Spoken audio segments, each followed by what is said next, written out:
Well, electrical upgrade is done. One dayed it.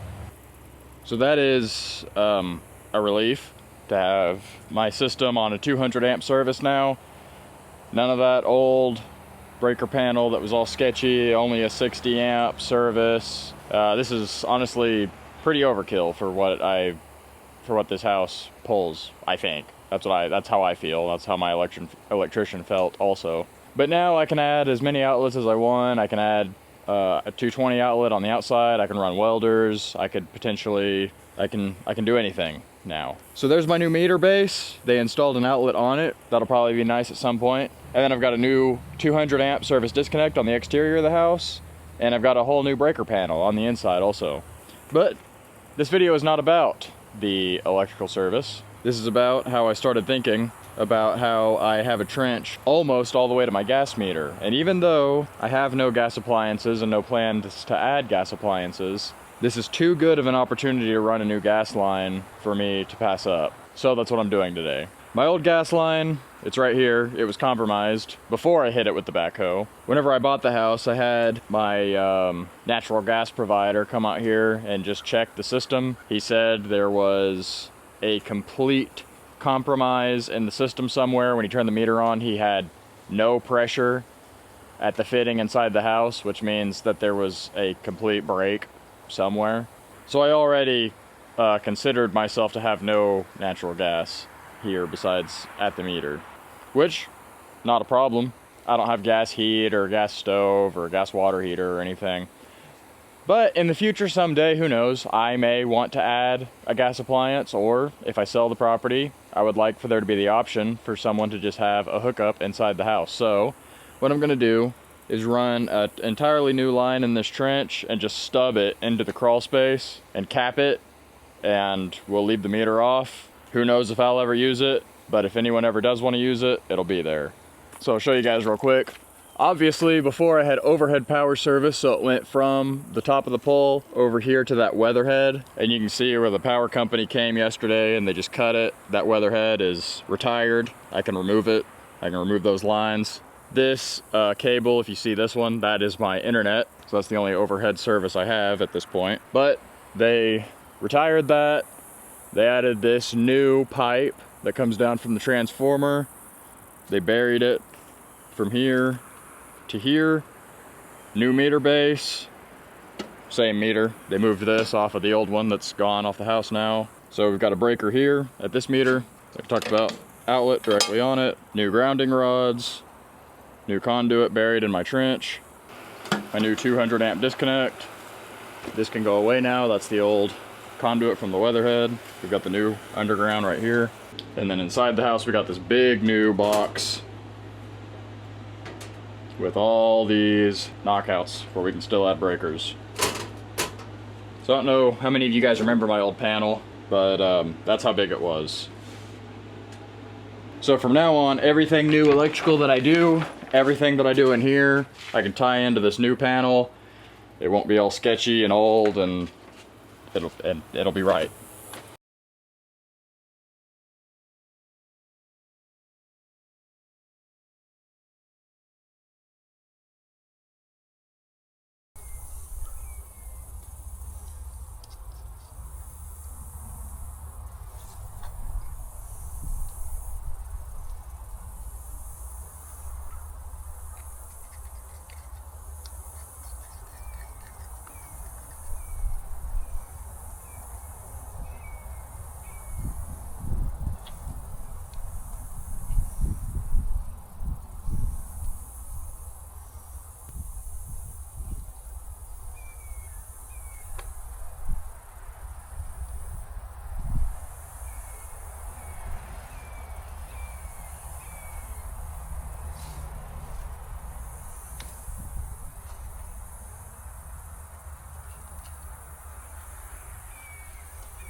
Alright, so slight mishap.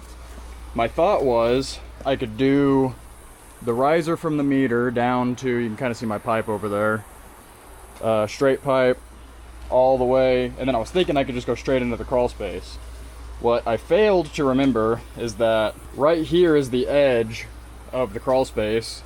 If you guys are familiar, the depth tapers to basically nothing. It's pretty much the floor joist sitting on the ground on this side. So if I tried to go in through the crawl space wall like I was thinking, I was gonna be like here, like right in the middle of the slab, which is a rock anyway. It's a dumb idea, a dumb plan, I shouldn't have thought that. But I can go through the rim joist, which is right here. This is the siding or the sheathing, and then through this hole that I just created. That is rim joist right there that I did a couple of paddle bit holes through, and then we're inside the crawl space from there. So that means instead of this straight transition, I need another riser here, and then a 90, and then I can go in right here. That's gonna be cleaner anyway than this plan that I originally had. So they don't sell any of this poly at the hardware store in town. So that means I gotta go to Lowe's in Springdale, which I will not complain about because Springdale's got way better food options. So that means I can eat dinner in town. And then today's Saturday, so all I gotta do tomorrow would just be put the riser in, 90, pipe into the crawl space, and then just connect my poly pipe across the bottom. I'll see if I can maybe get a pipe to lower this riser a little bit, because right now I'm not crazy about how shallow that's gonna be. And this is all my poly pipe.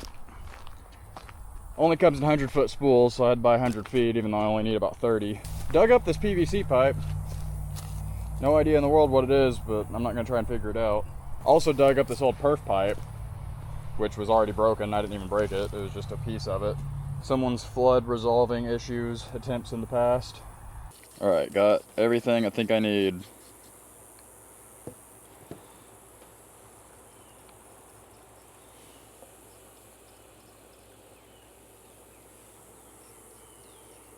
Really wish it hadn't randomly got hot again. It was all cool past couple weeks. Now it's back in the 90s this weekend.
So this is my stub into the crawl space. You can see this is what I was explaining yesterday. I've got the riser, and then we're just gonna have a stub, and then I'm just capping it because obviously no gas appliances.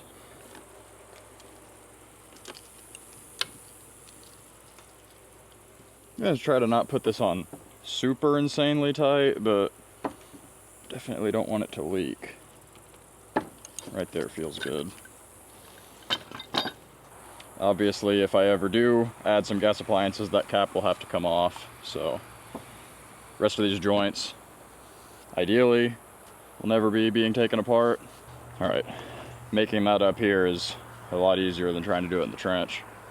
And this way, I don't have to get in the crawl space at all. I can just stab this through and then tie into it down here. Just that cap is a little bit tight fitting through there.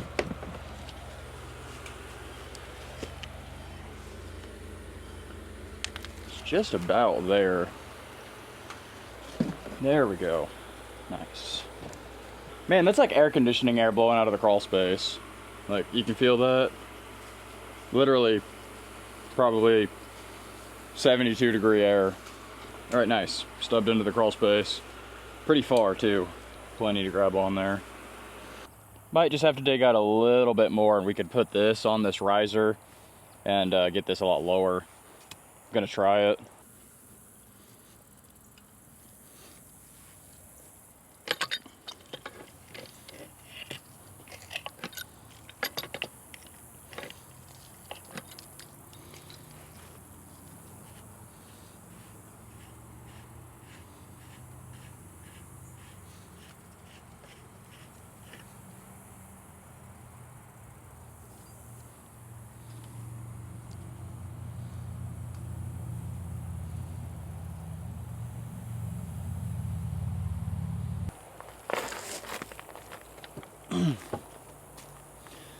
That's the only thing that sucks about this.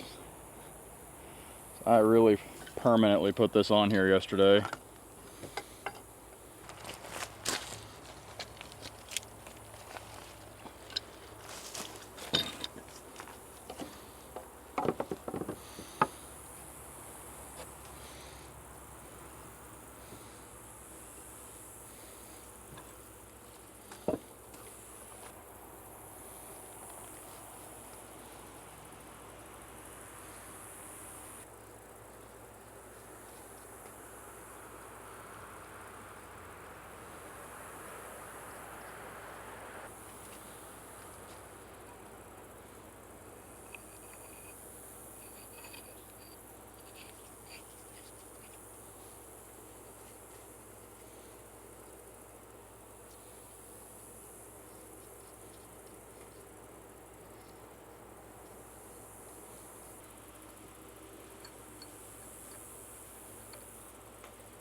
Just that simple.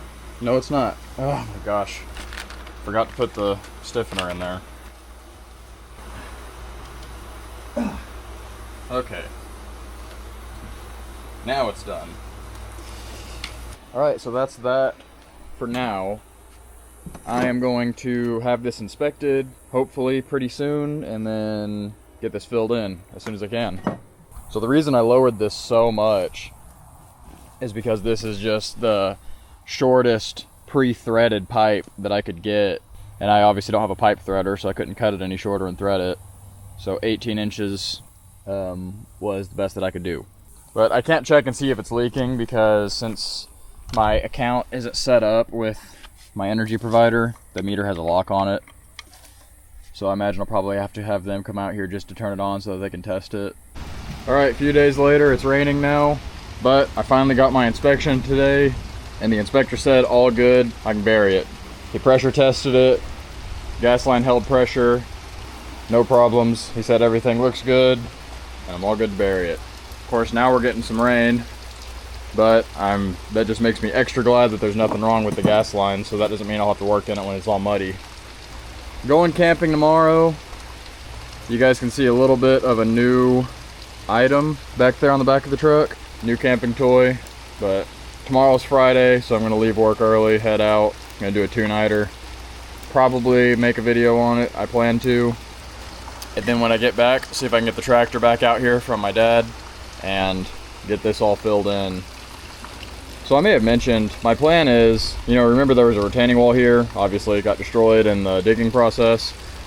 I'm going to, when I fill this in, level this out from the driveway to this retaining wall back. I'm going to stay a couple feet this way of the new electrical meter and level all this out. That's why I dug this so deep, so we'll still be plenty far underground with these new utilities when this is all level. And that'll give me a nice level area.